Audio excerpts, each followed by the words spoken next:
اور کیا ہم نے بدلیوں سے زوردار پانی نہ اتارا تاکہ اس کے ذریعے زمین سے انسانوں کے کھانے کے لیے اناج، جانوروں کے کھانے کے لیے سبزہ اور گھنے باغات نکالیں؟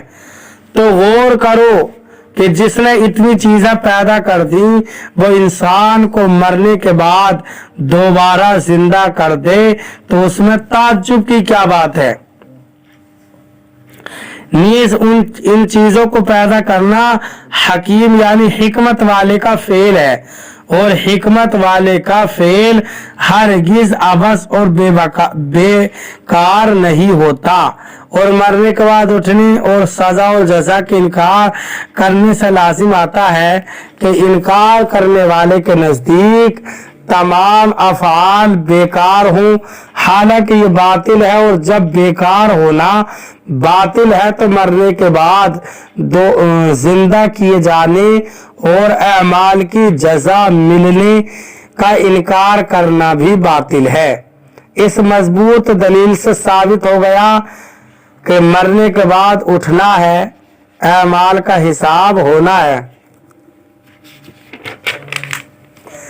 اور ان کی جزا ضرور ملنی ہے، اور اس میں کوئی شک ہرگز نہیں۔